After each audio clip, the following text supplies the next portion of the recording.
আজকে নিয়ে মনে হয় 6 দিন হবে। তো এর মধ্যে 3বার 4বার মারামারি হয়ে গেছে। ও আমার 3বার মারছে।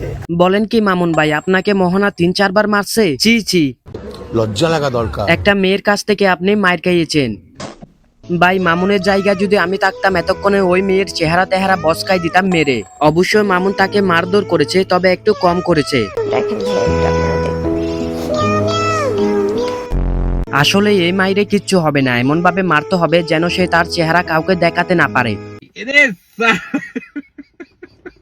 শুধুমাত্র মামুন আর মোহনা মারামারি করতেছে বিষয়টা কিন্তু এমন না, মামুনের মা এবং লিখনও মারামারি করতেছে।